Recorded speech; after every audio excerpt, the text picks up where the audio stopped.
अलग अलग क्षेत्रों से टीचर्स मिलने के लिए आ रहे हैं। कॉलेज के टीचर्स आ रहे हैं, कच्चे टीचर्स आ रहे हैं, पक्के टीचर्स आ रहे हैं, हर किस्म के टीचर्स आ रहे हैं, प्राइवेट स्कूलों के टीचर्स आ रहे हैं। उन्होंने बताया कि पंजाब में खासकर सरकारी स्कूलों का बहुत बुरा हाल है, बहुत ज़्यादा। 24 लाख बच्चे पंजाब के सरकारी स्कूलों में पढ़ते हैं।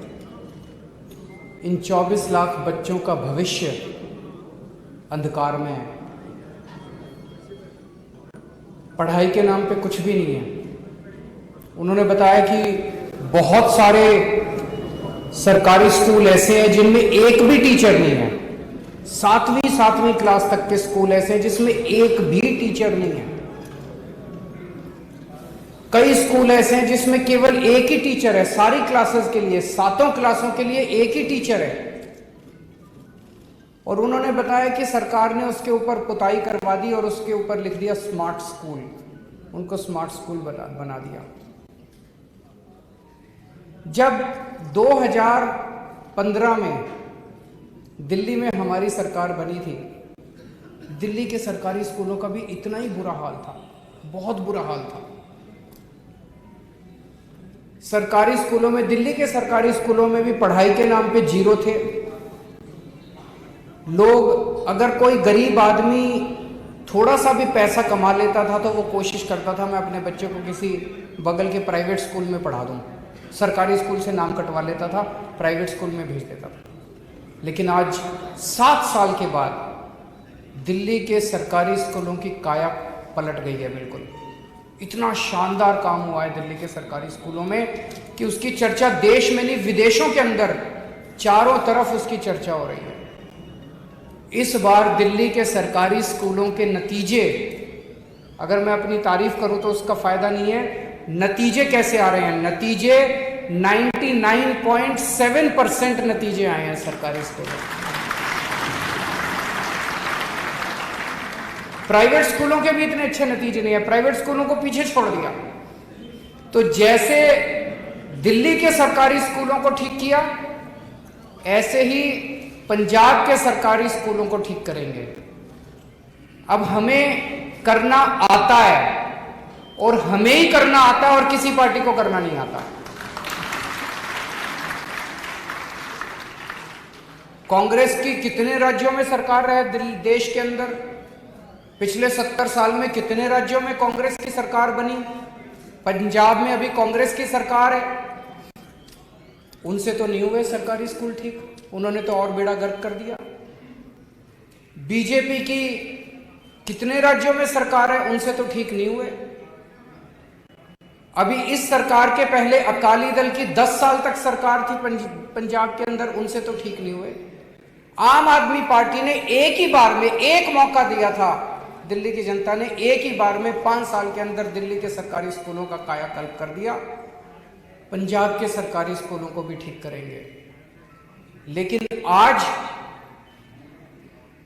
मैं पंजाब के सारे टीचर्स को, चाहे वो कॉलेज के टीचर्स हो, चाहे कच्चे टीचर्स हो, चाहे पक्के टीचर्स हो, पंजाब के सारे टीचर्स को, अध्यापक जो होते हैं, टीचर्स जो होते हैं, वो समाज का सबसे महत्वपूर्ण हिस्सा होते हैं, सबसे मानयोग होते हैं, सबसे रिस्पेक्टेड होते हैं। मैं उन सबको आज आमंत्रित करता हूं, उनका आह्वान करता हूं कि जो हम पंजाब का पुनर्निर्माण करने जा रहे हैं, ये जो हमने बीड़ा उठाया है कि पंजाब को ठीक करना है, बिना शिक्षा को ठीक किए हम पंजाब को ठीक नहीं कर सकते।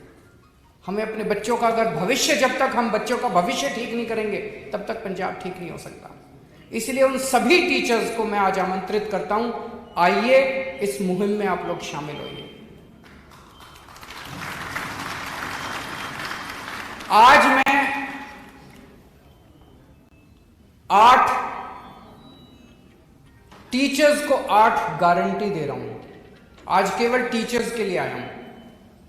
टीचर्स के कुछ ऐसे मसले हैं जिनको इमरजेंसी बेसिस के ऊपर उनका समाधान करना जरूरी है। इन 8 मुद्दों के ऊपर 8 गारंटी मैं टीचर्स को दे रहा हूं। पहली, आपके साथ मिलके दिल्ली के अंदर जो सुधार हुए, वो सुधार केजरीवाल ने नहीं किए, वो सुधार मनीष सिसोदिया ने नहीं किए। दिल्ली के अंदर शिक्षा के क्षेत्र में जितने सुधार हुए वो दिल्ली के टीचर्स ने किए। हमने तो केवल अच्छा माहौल दिया था उनको, हमने अच्छा माहौल दिया और दिल्ली के टीचर्स ने कमाल करके दिखा दिया, जादू करके दिखा दिया।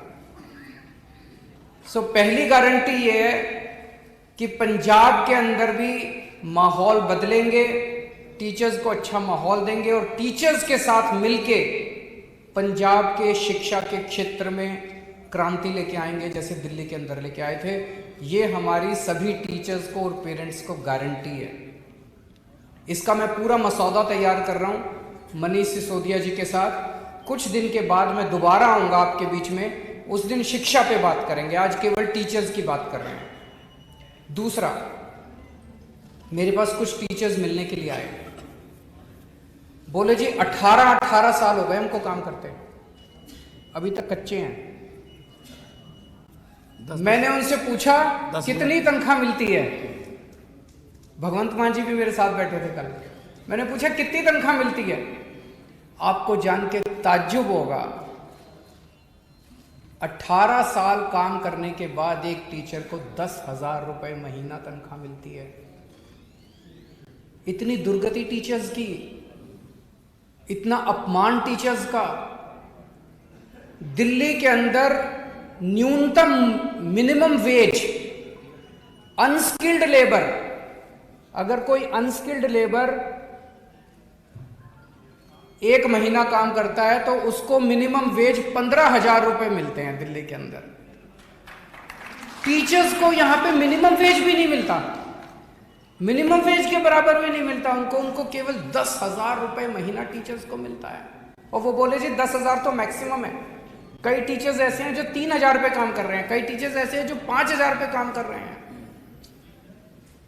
18 साल काम करने के बाद भी कोई आउटसोर्सिंग पे है, कोई कॉन्ट्रैक्ट पे है। तो सबसे पहली चीज, सरकार बनने के तुरंत बाद जितने टीचर्स आउटसोर्सिंग पे काम कर रहे हैं और जितने टीचर्स ठेके पे काम कर रहे हैं, उन सब लोगों को पक्का किया जाएगा।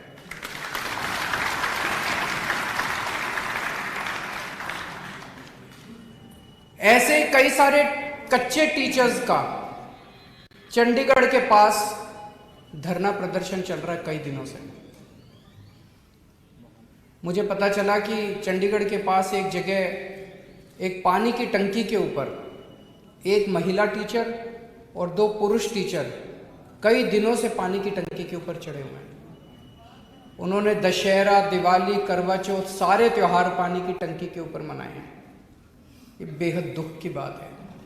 जिन टीचर्स को क्लासों में होना चाहिए पढ़ाने के लिए, वो टीचर्स आधे से ज़्यादा टाइम उनको बेचारों को प्रोटेस्ट्स में, उनकी 2 ही डिमांड है। एक डिमांड है कि जितनी खाली भर्तियां हैं पेपर लेके उनको भरा जाए, और दूसरा कच्चे टीचर्स को पक्का किया जाए। मेरी चन्नी साहब से रिक्वेस्ट है, उनसे अपील है कि आप इन टीचर्स की डिमांड्स को तुरंत पूरा कीजिए। या तो आप पूरा कीजिए, नहीं तो हमारी सरकार बनने के बाद हम पूरा करेंगे। और कुछ दिन के बाद अगर चन्नी साहब ने इनकी डिमांड्स पूरी नहीं की और ये तब भी धरने पे हुए, तो अगली विजिट में जब मैं आऊँगा, मैं उनके धरने पे उनसे मिलने के लिए जाऊँगा। तो पहली डिमांड थी कि शानदार शिक्षा व्यवस्था बनाएंगे। दूसरा, कच्चे टीचर्स को पक्का किया जाएगा, चाहे वो आउटसोर्स हों चाहे कॉन्ट्रैक्ट वाले हों। तीसरा, जो ट्रांसफर पॉलिसी है वो बहुत गड़बड़ है। कल एक टीचर मेरे से मिलने के लिए आए, उन्होंने कहा जी टीचरों की कमी है, तो कई टीचर्स को 2 ड्यूटी दे देते हैं, भाई ये तेरा चार्ज है और ये एडिशनल चार्ज है। उनका एक ड्यूटी एक स्कूल में है और दूसरी ड्यूटी दूसरे स्कूल में, 3 दिन स्कूल में 3 दिन स्कूल में, और दोनों स्कूलों में 200 किलोमीटर का फासला है। बताओ कोई कैसे काम कर सकता है? एक आदमी के पास 2 चार्ज हैं 3 दिन इस स्कूल में पढ़ाएगा, 3 दिन उस स्कूल में पढ़ाएगा, और दोनों स्कूल जो है 200 किलोमीटर दूर है। ये ट्रांसफर पॉलिसी बदलनी है। उन्होंने कहा कि जो थोड़ी सी आवाज उठाता है उसको ट्रांसफर कर देते हैं, और ऐसे ऐसे ट्रांसफर कर रखे हैं लोगों को तंग करने के लिए। दिल्ली में हमने ट्रांसफर पॉलिसी बदली। आज दिल्ली में साल के बिगिनिंग में हर टीचर से पूछते हैं कि आपको किस स्कूल में जाना है। हमें लगता है कि टीचर को दुखी करके आप बच्चे को सुखी नहीं कर सकते। अगर टीचर मन में दुखी है वो बच्चों को अच्छा पढ़ाएगा ही नहीं। 24 घंटे उसके मन में कुड़कुड़ रहेगी, कहां फंस गया यार मैं, ट्रांसफर। वो कोशिश करता रहेगा ट्रांसफर कराने की अपनी, उसका 90% टाइम बच्चों को पढ़ाने में नहीं जाएगा। तो इसीलिए हमने दिल्ली में यह तय किया कि हर टीचर को उसकी मन मर्जी के उसके घर के पास देंगे उसका स्कूल। उसको घर से दूर भेजने की क्या जरूरत है। हर टीचर से पूछा जाता है, आप बताओ आप कौन से स्कूल में जाना चाहते हो। कोशिश की जाती है कि सभी टीचर्स को उनके मनमाफिक स्कूल दे दिया जाए, लेकिन अगर कहीं नहीं हो पाता उनको फिर उसके पास का कोई स्कूल दिया जाता है। वही ट्रांसफर पॉलिसी पंजाब में लागू की जाएगी। ट्रांसफर पॉलिसी पारदर्शी होगी, ट्रांसपेरेंट होगी, और टीचर्स को उनके मन मुताबिक उनकी मर्जी का स्कूल दिया जाएगा। चौथी चीज, पूरे देश की ये दुर्दशा है कि टीचर्स से सारा काम कराते हैं टीचिंग के अलावा, पढ़ाने के अलावा उनसे बीएलओ का काम कराते हैं, उनसे पंजाब के कई टीचर्स ने बताया क्लर्की का काम कराते हैं। कई डिपार्टमेंट्स में डेटा एंट्री ऑपरेटर रखा हुआ है, टीचर्स को स्कूल से निकाल के डेटा एंट्री ऑपरेटर रखा हुआ है, उनको क्लर्क बना के रखा हुआ है। उनसे बीएलओ का काम कराते हैं, उनसे जनगणना का काम कराते हैं, सारे काम कराते हैं, टीचिंग का काम नहीं कराते। बस दिल्ली में हमने आदेश पारित करके सारे काम विड्रॉ कर लिए। हमने कहा कि टीचर केवल टीचिंग का काम करेगा और टीचिंग के अलावा अब कोई टीचर बीएलओ नहीं है, कोई टीचर जनगणना का काम नहीं करता, कोई टीचर दूसरा काम नहीं करता। हाँ, अभी कोरोना के टाइम में जब स्कूल बंद थे उस वक्त हमने कोरोना का रिलीफ वर्क टीचर से कराया था। इसके अलावा टीचर से कोई दूसरा काम नहीं कराया जाता। जैसे दिल्ली में किया ऐसे ही पंजाब में भी टीचर्स के से जो नॉन टीचिंग का सारा काम है वो वापस लिया जाएगा, उनसे कोई दूसरा काम नहीं कराया जाएगा। पंजाब के अंदर टीचर्स की ढेरों वैकेंसीज हैं। एक तरफ टीचर्स की वैकेंसीज हैं और दूसरी तरफ टीचर्स बेरोजगार घूम रहे हैं। तुरंत जैसे ही सरकार बनती है ये सारी वैकेंसीज एग्जाम लेके सारी वैकेंसीज तुरंत भरी जाएंगी, ताकि बच्चों को और पेरेंट्स को अपने टीचर्स मिल सकें और टीचर्स को रोजगार मिल सके। जैसा मैंने कहा कि दिल्ली के अंदर इतनी शानदार जो व्यवस्था हुई शिक्षा की वो टीचर्स ने करी। उन टीचर्स को ट्रेनिंग देने के लिए और मोटिवेट करने के लिए आपको जान के ताज्जुब होगा, हमने टीचर्स को और प्रिंसिपल्स को विदेशों में भेजा ट्रेनिंग करने के लिए। हमारे टीचर्स फिनलैंड गए, कनाडा गए, न्यूजीलैंड गए, इंग्लैंड गए, अमेरिका गए। तो जैसे दिल्ली के टीचर्स को और आईएम लखनऊ, आईएम अहमदाबाद और आईएम एक दो और आईएम के साथ टाई अप करके वहाँ उनको ट्रेनिंग के लिए भेजा, जैसे दिल्ली के टीचर्स को हमने विदेशों में और मैनेजमेंट इंस्टीट्यूट्स में भेजा, ऐसे पंजाब के टीचर्स को भी हम ट्रेनिंग करवाने के लिए विदेशों में भेजेंगे। छठा, अभी टीचर्स को टाइम पे प्रमोशन नहीं मिलता पंजाब में। अगर किसी को प्रमोशन लेनी है, कोई पॉलिसी नहीं है प्रमोशन की, तो हर आदमी को प्रमोशन लेने के लिए हाईकोर्ट जाना पड़ता है। ये बंद किया जाएगा, टाइम बाउंड प्रमोशन किया जाएगा, सबको टाइम पे प्रमोशन मिला करेंगे।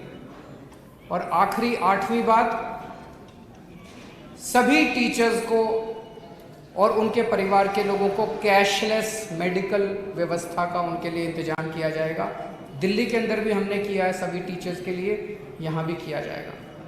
मैं सभी टीचर्स को आज आह्वान करना चाहता हूं, आप लोगों ने अकाली दल को भी देखा, आप लोगों ने कांग्रेस को भी देखा, एक मौका आम आदमी पार्टी को भी देके देखो, कोई फर्क नहीं पड़ता। एक मौका आम आदमी पार्टी को देके देखो, जैसे दिल्ली में परिवर्तन किया ऐसे पंजाब में भी परिवर्तन करेंगे। मेरी सभी टीचर्स से गुजारिश है हाथ जोड़ के कि ये जो चुनाव आ रहे हैं, ये चुनाव पूरे पंजाब का भविष्य बदल सकते हैं। तो आप सब लोग भी अपने दोस्तों को, यार दोस्तों को, रिश्तेदारों को ज़रूर कहें कि वो बढ़ चढ़ के आम आदमी पार्टी को वोट दें, झाड़ू को वोट दें, ताकि हम नया पंजाब बना सकें। बहुत बहुत शुक्रिया। कोई सवाल? मुख्यमंत्री अरविंद केजरीवाल इस वक्त अमृतसर पहुंचे हुए हैं, जहां पर उन्होंने खास तौर पे शिक्षकों को जो है संबोधित करते हुए कुछ चुनावी घोषणाएं यहां पर की हैं और कहा कि प्रदेश में आम आदमी पार्टी की सरकार बनते ही टीचर्स के लिए जिन 8 बिंदुओं पर काम किया जाएगा वो पूरी तरीके से क्रांतिकारी परिवर्तन लेकर आएंगे। एक एक करके अपने पॉइंट्स जो हैं उन्होंने यहां पर गिनवाए कि आम आदमी पार्टी जो है